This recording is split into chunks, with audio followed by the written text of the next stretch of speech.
آج کل کے دور کے اعتبار سے مینلی 3 طرح کی چیزیں ہیں جن کو آپ نے جمع کر کے اپنی زکوٰۃ کیلکولیٹ کرنی ہے. یہ بڑا آسان طریقہ ہے. ایک سونا، چاہے وہ ٹکی کی فارم میں ہو یا ان زیورات کی فارم میں ہو جو آپ نے کنز بنا کر جوڑ کے رکھے ہوئے ہیں برے وقت کے لیے. نمبر 2 کرنسی،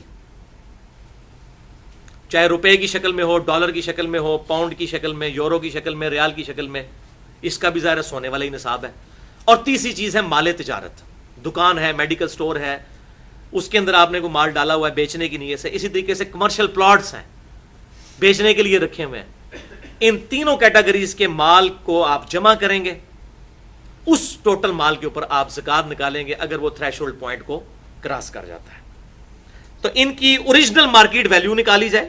مثلا اگر آپ کے پاس زیور ہے، یا کچھ سنیارے بھی بیٹھے ہوئے ہیں، گولڈ سمتھ بھی بیٹھے ہوئے ہیں، ان کے پاس آپ زیور لے کے جائیں، دیکھیں آپ کے ساتھ کیا کرتے ہیں. یہ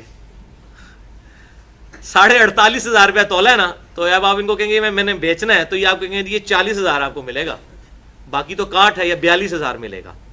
تو اس 40 یا 42,000 کے اوپر زکوٰۃ ہوگی، 48,000 کے اوپر زکوٰۃ نہیں ہوگی، 48,500 کے اوپر. تو اس کی آپ مارکیٹ ویلیو نکالیں گے. کمرشل پلاٹ کی بھی ویسے آگے پراپرٹی ڈیلر بڑا کان بھرتے ہیں، جی تو 1.5 کروڑ کا ہو گیا، 2 کروڑ کا. بیچنے جائیں گے تو شاید 1.25 کروڑ کا بھی نہ بکے. تو اس کی بھی آپ قیمت فروخت لگوائیں گے. جو کمرشل پلاٹ ہے، جو زرعی زمین ہے کسی کے پاس، اس کے اوپر چاہے وہ مربوں کے مربے ہوں، کسی کے پاس زرعی زمین جو اس کو وراثت میں ملی ہے، اس پہ کوئی زکوٰۃ نہیں ہے جب تک اس کے اوپر کوئی چیز اگائی نہیں جاتی. اب یہ تینوں طرح کی چیزوں کو، یعنی سونے کو اور کرنسی کو، چاہے وہ روپیہ ہو، چاہے وہ ڈالر ہو یا پاؤنڈ ہو یا ریال ہو، اور تیسری چیز مال تجارت کو، ان تینوں کی آپ رقم نکالیں کتنی بنتی ہے. ان تینوں کو جمع کرنے کے بعد پھر اس کو 40 پہ تقسیم کریں، اور جو جواب آئے وہ آپ زکوٰۃ دیں گے. البتہ اگر اس میں آپ نے کسی سے قرض اٹھایا ہوا ہے تو اس قرض کو آپ پھر اس میں سے نکال دیں گے. لیکن وہ نکالیں گے اس صورت میں اگر ایڈ بھی کیا ہوگا. یہ نہ ہوگا وہ اپنے مال میں سے اس کو نکال دیں. مثلا آپ کے پاس 10 لاکھ روپے تھے، 10 لاکھ آپ نے قرض اٹھایا، تو کتنے ہو گئے؟ 20.